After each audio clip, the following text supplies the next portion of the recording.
स्वागत है आपका traders club of India channel में। होप आप सब लोग ठीक है। तो स्टार्ट करते हैं। निफ्टी 50 का मार्केट एनालिसिस कल के लिए। कल है 29 फेब। कल हमारी मंथली एक्सपायरी है। जितने भी डेरिवेटिव्स है स्टॉक्स में या इंडेक्स की, वो सारी एक्सपायरी है। तो कल का हम सेटअप बनाते हैं। कल का pivot, non trading zone, neutral point, support and resistance, price action and OI data discuss करेंगे और हमारा कल का सेटअप बनाएंगे। और जहाँ पे ट्रेडिंग अपॉर्चुनिटी मिलती है वो लेवल मार्क करते हैं और वैसे अकॉर्डिंगली ट्रेड करते हैं। निफ्टी की बात करें तो आज 1% की हमें गिरावट देखने मिली, जो है 247 पॉइंट्स की गिरावट देखने मिली है। ठीक है, ये एक्सपायरी के पहले दिन ही अच्छे खासा मूव दे चुकी है। कल एक्सपायरी है तो कल भी एक्सपेक्टेड है कि एक अच्छा मूव आ सकती है अपसाइड या डाउन साइड में। तो चलते हैं हमारा प्राइस एक्शन डिस्कस करते हैं। अगर कोई प्राइस एक्शन बेस्ड ट्रेडिंग का, तो ये हमारा एक एम पैटर्न टाइप बना है। ठीक है, अभी फिलहाल के लिए जो प्राइस एक्शन है, ये वाला जोन थोड़ा इंपॉर्टेंट है। अगर इसके ऊपर ब्रेकआउट आता है, सस्टेन करती है मार्केट 21,948 के ऊपर सस्टेन करती है, तो हमें ऊपर के साइड मार्केट जाते हुए देखने मिलेगी, जो है 22,060। अगर ये लेवल ब्रेक करता है, जो है 21,930, तो हमें नीचे के साइड में 21,800 देखने मिलेगा। उसके बाद 21,750 भी देखने मिल सकता है। चलते हैं, अभी हमारा इंट्राडे सेटअप डिस्कस करते हैं। गाइस, सेटअप डिस्कस करने से पहले आपसे रिक्वेस्ट करता हूं, अगर आप चैनल पर नए हो तो प्लीज चैनल को सब्सक्राइब करना और बेल आइकन को हिट करना, जिससे मेरे सारे वीडियोस की नोटिफिकेशन आपको समय पर मिलते रहे। सो गाइस, ये हमारा छोटा टाइम फ्रेम पे आ गया हमारा इंटरडे के, और ये हमारा कल का न्यूट्रल पॉइंट है और नॉन ट्रेडिंग जोन है। वाइड रेंज है, ये डिसेंडिंग वाइड रेंज आया है। तो मोस्ट प्रोबेबली जब वाइड रेंज होता है तो एक्सपेक्टेड है कि मार्केट साइडवेज हो सकती है। तो लेट्स सी कल क्या होता है। हमें तो setup according to setup trade करना है। तो ये जो जोन है नॉन ट्रेडिंग, उसकी जो वैल्यू है 21,991 से लेकर 22,072। अभी रेजिस्टेंस लेवल डिस्कस करते हैं। 6 रेजिस्टेंस आया कल के लिए। ये रेजिस्टेंस 1, ये नॉन ट्रेडिंग जोन है, और ये नॉन ट्रेडिंग जोन की जो वैल्यू होगी वो है 22,124 से लेकर 22,155। रेजिस्टेंस 2, इसके अंदर इंक्लूडेड है प्रीवियस डे हाई, ये नॉन ट्रेडिंग जोन एरिया है। और ये नॉन ट्रेडिंग जोन की एरिया की जो वैल्यू होगी वो है 22,205 से लेकर 22,239। रेजिस्टेंस 3, नॉन ट्रेडिंग जोन, ये नॉन ट्रेडिंग जोन की जो वैल्यू होगी वो है 22,308 से लेकर 22,345। रेजिस्टेंस 4, नॉन ट्रेडिंग जोन, और ये नॉन ट्रेडिंग जोन की जो वैल्यू होगी वो है 22,425 से लेकर 22,461। रेजिस्टेंस 5, नॉन ट्रेडिंग जोन, ये नॉन ट्रेडिंग जोन की जो वैल्यू होगी वो है 22,523 से लेकर 22,556। रेजिस्टेंस 6, नॉन ट्रेडिंग जोन, ये नॉन ट्रेडिंग जोन की जो वैल्यू होगी वो है 22,625 से लेकर 22,658। अभी सपोर्ट लेवल डिस्कस करते हैं। ये सपोर्ट 1, इसके अंदर इंक्लूडेड है प्रीवियस डे हाई, ये नॉन ट्रेडिंग जोन एरिया है, और ये नॉन ट्रेडिंग जोन एरिया की जो वैल्यू है 21,911 से लेकर 21,940। सपोर्ट 2, नॉन ट्रेडिंग जोन, ये नॉन ट्रेडिंग जोन की जो वैल्यू है वो है 21,817 से लेकर 22,850। सपोर्ट 3, नॉन ट्रेडिंग जोन, ये नॉन ट्रेडिंग जोन की जो वैल्यू होगी वो है 21,710 से लेकर 21,743। सपोर्ट 4, नॉन ट्रेडिंग जोन, ये नॉन ट्रेडिंग जोन की जो वैल्यू होगी वो है 21,621 से लेकर 21,650। सपोर्ट 5, नॉन ट्रेडिंग जोन, ये नॉन ट्रेडिंग जोन की वैल्यू है 21,531 से लेकर 21,563। सपोर्ट 6, नॉन ट्रेडिंग जोन, ये नॉन ट्रेडिंग जोन की जो वैल्यू होगी वो है 21,425 से लेकर 21,459। अभी हम एंट्री और एग्जिट मार्क करते हैं। गाइस, ये होगी कल की हमारी एंट्री और एग्जिट। जब आपके नॉन ट्रेडिंग जोन मार्क करके हो जाएगा तो उसके अपर साइड में आपको ग्रीन एरोज मार्क करना है, और उसके लोअर साइड में आपको रेड एरोज मार्क करना है। ऐसे इनिशियल डेज में जाके आपको एंट्री और एग्जिट आए तो पता चले। उसके बाद नहीं भी मार्क को तो भी चलेगा। ग्रीन का मतलब हमें बाय करना है, लॉन्ग होना है। रेड का मतलब हमें सेल करना है, शॉर्ट करना है। अभी बात करते हैं फ्लैट ओपन की। अगर मार्केट फ्लैट ओपन होती है, फ्लैट किसको, जहां पे क्लोज हुई है अगर कल वहीं पे ओपन तो उसको फ्लैट ओपन होती है। तो ये सेटअप के ट्रेड में एंटर होने के दो रूल है, पहला रूल और दो रूल। जो पहला रूल है, प्राइस को नॉन ट्रेडिंग जोन में होना चाहिए। दूसरा रूल, नॉन ट्रेडिंग जोन में है तो वो 15 मिनट के ऊपर सस्टेन होके ब्रेकआउट आना चाहिए। ठीक है, 15 मिनट के ऊपर कितना भी सस्टेन होती है, उसके बाद जहां ब्रेकआउट आएगी वहां का हम ट्रेड ले सकते हैं।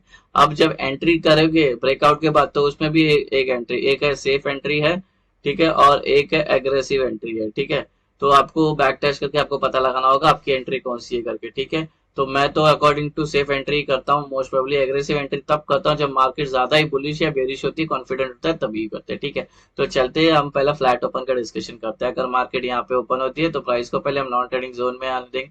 तो ये तो नॉन ट्रेडिंग जोन में ही है, तो प्लीज यहाँ पर अगर सेम इधर ही ओपन होकर यहाँ पे टाइम स्पेंड करती है 15 मिनट या 15 मिनट के ऊपर कितने घंटे भी, उसके बाद ऊपर का ब्रेकआउट होगा तो ऊपर का ट्रेड, नीचे का ब्रेकडाउन आया तो नीचे का ट्रेड।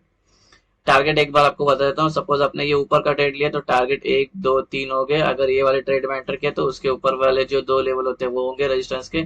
अगर नीचे वाले ट्रेड में किया तो ये वाले नीचे के टारगेट होंगे। अगर ये वाले ट्रेड में किया तो नीचे के। तो आपको सारे टारगेट ऐसे ही लेना है। अभी डिस्कस करते हैं गैप अप। अगर ये गैप अप होती है सपोज इसके अंदर, तो ये टेक्निकली नॉन ट्रेडिंग जोन में ही है। तो बस प्राइस यहाँ पे अगर सस्टेन करती है 15 मिनट या 15 मिनट के ऊपर कितने घंटे भी, उसके बाद ऊपर का ब्रेकआउट हो गया तो ऊपर का ट्रेड, नीचे का ब्रेकडाउन किया तो नीचे का ट्रेड। अगर गैप डाउन बीच में कहीं पे होती है तो प्राइस को पहले नॉन ट्रेडिंग जोन में आने देंगे, उसके बाद प्राइस को 15 मिनट के ऊपर सस्टेन करने देंगे, उसके बाद वो जहां ब्रेकआउट करेगी वहां का हम ट्रेड ले सकते हैं। अगर ये गैप अप होने के बाद गिरना स्टार्ट करती है या और ऊपर जाना स्टार्ट करती है बिना कंसोलिडेशन 15 मिनट्स या 15 मोर देन 15 मिनट्स, मतलब बिना यहाँ पे रुके ऊपर जाती नहीं, तो हमें वेट करना है प्राइस को नॉन ट्रेडिंग जोन में आने देना। एग्जांपल के लिए गैप अप होती है और गिरते गिरते यहाँ आ जाती है इस नॉन ट्रेडिंग जोन में, और यहाँ पे ही इसको सपोर्ट मिल जाता है और यहाँ पे ये 15 मिनट के ऊपर सस्टेन कर लेती है। उसके बाद जहाँ ब्रेकआउट करेगी वहां का हम ट्रेड ले सकते हैं। अगर गैप डाउन होती है S2 के अंदर तो टेक्निकली ये हमारे नॉन ट्रेडिंग जोन में आ जाएगी। तो प्राइस बस सस्टेन करनी चाहिए 15 मिनट या 15 मिनट के ऊपर। उसके बाद ऊपर का ब्रेकआउट करेगा ऊपर का ट्रेड, नीचे का ब्रेकडाउन करेगा तो नीचे का ट्रेड। ठीक है। अगर ये गैप डाउन होने के बाद ऊपर जाती है और नीचे नीचे गिरना स्टार्ट करती है बिना कंसोलिडेशन के, तो हमें वेट करना है प्राइस को नॉन ट्रेडिंग जोन में आने देना है। एग्जांपल के लिए गैप डाउन होती है और ऊपर जाती है, फिर इस नॉन ट्रेडिंग जोन में इसको एक रेजिस्टेंस फेस हो जाता है और ये नॉन ट्रेडिंग जोन में ये 15 मिनट या 15 मिनट के ऊपर सस्टेन कर लेती है। उसके बाद ऊपर का ब्रेकआउट करेगी तो ऊपर का ट्रेड, नीचे का ब्रेकडाउन करेगी तो नीचे का ट्रेड। अगर बीच में कहीं गैप डाउन होती है तो प्राइस को पहले हम नॉन ट्रेडिंग जोन में आके 15 मिनट सस्टेन करने के बाद जहां ब्रेकआउट करेगी वहां का हम ट्रेड ले सकते हैं। सो गाइस ये हो गया हमारा गैप अप गैप डाउन और फ्लैट ओपन का डिस्कशन हो गया। अभी ओपन टेस्ट का डेटा देखते हैं। 21,950 पे प्राइस है। जो हमारा सपोर्ट का काम करेगा वो करेगा 21,800 हमारा सपोर्ट का काम करेगा, और रेजिस्टेंस का काम करेगा 22,100 का हमारा रेजिस्टेंस का काम करेगा। 150 शायद मैंने उधर ऑलरेडी मार्क कर लिया है। ठीक है। देखो गाइस अभी डेटा की बात करें, सबसे पहला कॉल राइटर्स कौन होते हैं? जिनका व्यू होता है बेरिश, पुट राइटर जिनका व्यू होता है बुलिश। ठीक है। तो हमें ये जो डेटा है कॉल राइटर्स के पर्सपेक्टिव से देखना होता है। ठीक है। इसलिए तो अभी टेक्निकली देखा तो ये लोग बहुत स्ट्रांग है as compare to this one, और ये लोग तो सब सिंगल डिजिट पे, यहाँ पे तो सब डबल डिजिट पे है। तो गाइस ये जो मतलब बियर लोग काफी स्ट्रांग है, तो ये जो है लोग स्ट्रांग है, ये लोग वीक है। देखो इन द मनी में सब छोड़ के भाग गए और ये लोग ने होल्ड करके गए, तो इसका मतलब कि इनको लगता है कि प्राइस और ऊपर जाएगी और इन लोग का सबका एसएल कट चुका है, तो ये लोग काफी स्ट्रांग है। डेटा बेरिश है। ठीक है। पुट कॉल रेशियो की बात करें तो 0.7 चल रहा है, कल था 0.7, अभी हो गया 0.5। 0.2 की हमें गिरावट देखने मिली है चेंज में, तो 0.5 है। 0.5 इंडिकेट करता है बेरिशनेस को और ओवर सोल्ड। ठीक है। डेटा ओवर सोल्ड हो गया है। तो अगर ये सपोज अभी ये मार्केट कहाँ पे क्लोज है, आज निफ्टी यहाँ पे क्लोजिंग दी है। ठीक है। ये यहाँ पे क्लोज हुई, कल अगर ये यहाँ पे ओपन होती है गैप डाउन तो ये 0.5 है, 0.4 से 0.3 हो जाएगा। और अगर ये ऐसा गैप डाउन होती है तो एक पुल बैक आएगा, प्रॉफिट बुकिंग आएगी या एक करेक्शन आएगा। ठीक है। करेक्शन आएगा तो वो ऊपर जाएगी, ऊपर जाएगी तो अपना एसएल कट सकता है। तो सोच समझ के ट्रेड लेना। मॉर्निंग में एक शॉर्ट कवरिंग आ सकती है। ठीक है। जब वो शॉर्ट कवर हो जाएगा, प्राइस शांत हो जाएगी, उसके बाद वो डिसाइड करेगा मेरे को ऊपर जाना है, नीचे जाना है या साइडवेज जाना है। ठीक है। तो मॉर्निंग में शॉर्ट कवरिंग का थोड़ा सा ध्यान रखना। सपोर्ट और रेजिस्टेंस तो हमने मार्क किया है चार्ट पे। चलते हैं हमारा चार्ट देखते हैं। अगर अप ट्रेंड चल रही है तो ऊपर हमें एक फेस रेजिस्टेंस फेस करने मिलेगा 20,100, बिकॉज यहाँ पे सबसे ज्यादा कॉल राइटर्स है, उसके ओपन इंटरेस्ट सबसे ज्यादा यहाँ पे है। ठीक है। यहाँ पे होंगे सेलर एक्टिव, इसको लग के प्राइस नीचे आ सकता है, ट्रेंड चेंज हो सकता है। ठीक है। तो ये ट्रेड में एंटर करने से पहले सेफ वाली, हाँ अभी एक बात बताऊं, सेफ वाली एंट्री से, सेफ एंट्री और एग्रेसिव एंट्री का बताता हूँ।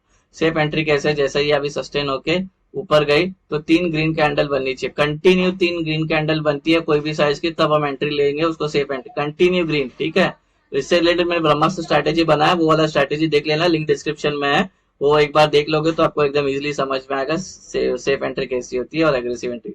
एग्रेसिव एंट्री कैसी है? सस्टेन करती है 15 मिनट या 15 मिनट के ऊपर, उसके बाद ये ऊपर का ब्रेकआउट करती है। जब ये ब्रेकआउट करेगी, ये वाली कैंडल कोई भी हो तो चलेगा, उसके बाद वाली ग्रीन ही बननी चाहिए, बिकॉज हम ऊपर का ट्रेड ले रहे तो ग्रीन ही बननी चाहिए और इसको टच नहीं होनी चाहिए। ये टच नहीं होती है और ये ग्रीन बनती है, उसके बाद हम एंटर ले सकते हैं, हमारा टारगेट मेट हो जाएगा। ठीक है। बैक टेस्ट कर लेना एक बार। ठीक है। और सेम उल्टे साइड में नीचे आती है सेफ एंट्री, 3 रेड कैंडल बनती है कंटिन्यूस कोई भी साइज की, तो हम एंट्री करेंगे। एग्रेसिव एंट्री में ये कैंडल ब्रेकआउट के बाद जो दूसरी कैंडल बनेगी रेड बनेगी और इसको टच नहीं होनी चाहिए, तब हमारी एंट्री बनती है, वो एग्रेसिव एंट्री होती है। अगर गाइस डाउन ट्रेंड चल रहा है तो हमें एक सपोर्ट का काम करेगा 21,800, इसको लग के प्राइस ऊपर जा सकती है। यहाँ पे भी सेफ एंट्री लोगी तो अच्छा होगा। सस्टेन करने के बाद 3 रेड कैंडल का वेट करना कोई भी साइज का, उसके बाद एंट्री मारना, ठीक है। तो यहाँ पे बिकॉज यहाँ पे जो पुट राइटर्स है उसके ओपन इंटरेस्ट सबसे ज्यादा यहाँ पर है, ठीक है। यहाँ पे होंगे बायर्स एक्टिव, ठीक है, इसको लग के प्राइस ऊपर जा सकती है। तो गाइस ये बन गया कल का हमारा monthly expiry intraday setup. Hope आपको ये सेटअप पसंद आया तो वीडियो को लाइक शेयर और सब्सक्राइब करना। मिलते हैं नेक्स्ट वीडियो में। Till then thank you very much for watching, have a great day.